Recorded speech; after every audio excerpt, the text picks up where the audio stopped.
England men. England men. Taking on the Combined Nations All-Stars. I don't think they needed to go the whole... Well, Jake Connor, he's celebrating his Trinidadian heritage. I can't even say. We know why he's in this. You don't need to... Cruz Leeming's only there for his Zimbabwe. No. Swaziland, Phil. He wants to play for England in the World Cup. You don't need any... because everyone knows anyway. But regardless. Didn't Tim Sheens apologise in the post-match to Brett Hodgson because all the whole players got injured? Oh dear. The England versus the Combined Nations All-Stars. It was a match. You probably paid more attention to it than I, Phil, because I was trying to edit the post-match of the women's game. It seems like it was a close game, and Shaun Wane got the tight match he wanted, and it was a challenge in his first game in charge, which had no caps on it. So all those people who kept saying Joe Westman's won his second cap, he hasn't.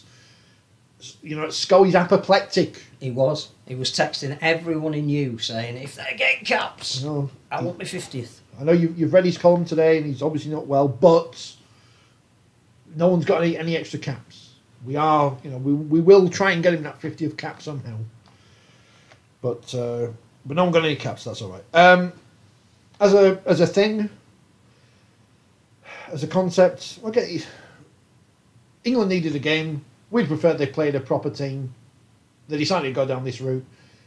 As it turns out, Phil, judging by what we've heard afterwards, it sounds like the Combined Nations players really bought into the concept and really wanted to represent whatever they were representing. Well, I think what they were representing, it meant a hell of a lot to them, and it says a massive amount for Tim Sheens finding the cause to... I mean, Sheens said afterwards, when they went into camp, they only had 14 players, and they only ended up having 2 training sessions together. So they needed something to rally around, and that was clearly Mossy Massoy. It meant a huge amount to them to wear his kit. It meant a lot to them that I think he zoomed into the team to talk to them during the build-up.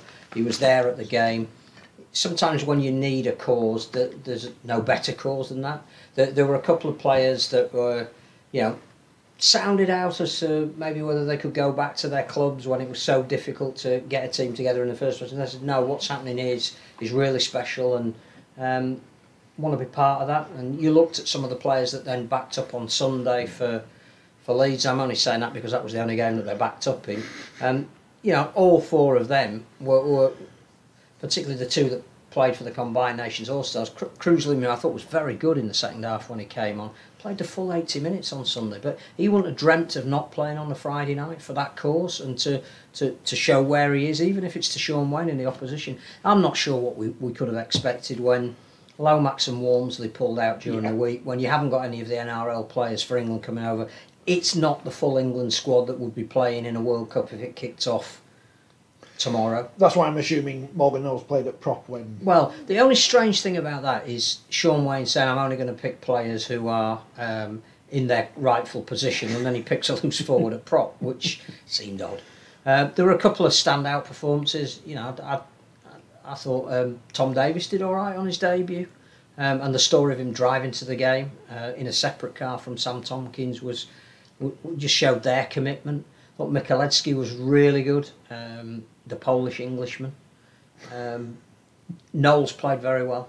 Paul McShane showed that even though he was 31 and he was given this opportunity late in his career, he didn't let anybody down. And I think you'd be thinking, he could be a really good backup if we needed him, if Darryl Clark wasn't available, or if you're going down the road of Josh Hodgson, that you're bringing in a guy who not only is the man of steel but showed he could go up a level as well. So some positives for England. If I was Shaun Wane, and I think he was being brutally honest on the Saturday morning in his review with the players, as opposed to there's loads of positives in the press conference afterwards. You'd be saying, I tried to instill in you we need to be strong in defence, and you've conceded 4 relatively soft tries. But the only worry with the game was exactly what killed the exiles concept. Very hard to have an atmosphere at a match where you don't want either team to lose, or you're not going to boo or take a side, because the guys who were playing for the opposition are as much people you want to cheer and get behind as the guys who were playing for England. So you are a Hull fan. You go in there going, I really want Jake Connors to do well, and Chris Satter, they've been great for us this year. And you go, oh yeah, but I'm an England fan. So that dynamic didn't really work. But no, it achieved what everybody wanted to achieve. It looked good on telly because it's outside of the norm, and there's a buy-in to International Rugby League. It's just such a shame that we had games on around it at the same time as it and straight after it. Why did someone boo during the 13 seconds? That came across on TV. I'm asking that as a rhetorical question. I think it's because they're dense. Especially when neither team kneeled, which is the usual excuse. Well, and also I think it's safe to say that they were drowned out a little bit as well. But yes. I was going to say something about the well, this is just the important thing.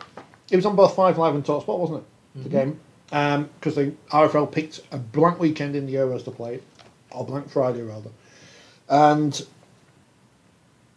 on the BBC Sport website, it was the main story, and the women's game was a main headline as well. And it was no one knows that these games, were what the men's game was close. Therefore, it had, if you were listening to it on the radio or come across it on the television, you'd kept watching it because you didn't know who was going to win. And it turned out that they were pretty evenly matched.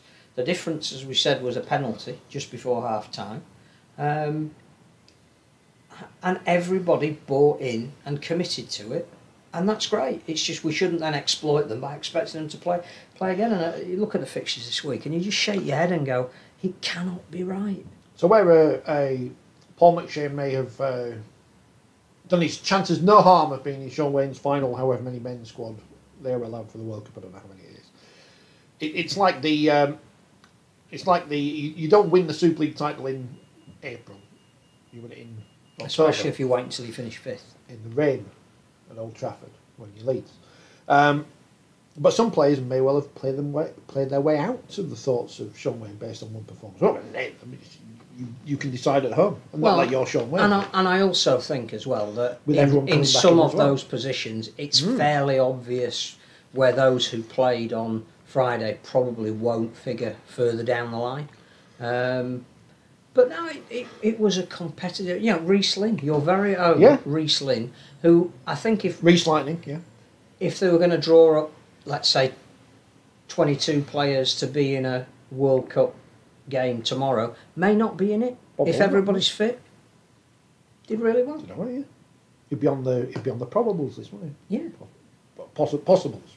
Didn't do his case any harm at all if the 2 or 3 people who you might think were in front of him ended up being injured.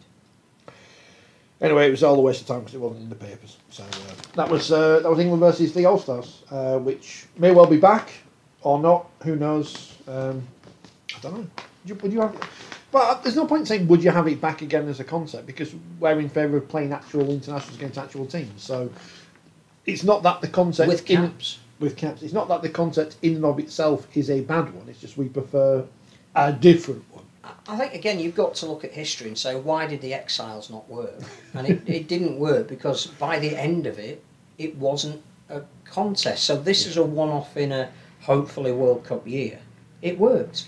But I think, if we're talking about a genuine international calendar moving forward, you've got to hope that, assuming the World Cup goes ahead, that we will see an Ireland team, we will see a Scotland team, we will see a Wales team, and we'll certainly see a much better French team, that they need fixtures going forward, and they need them against England. Well, as we reach an hour into the programme, it's now time to upset everyone as we look at the actual fixtures that happen involving teams that aren't England. And I am interested that Andy says he's glad England got beat. Why is that, Andy? What don't you like about England? He might be Scottish. It might be. That's true. Maybe he's from the Combined Nations All-Stars.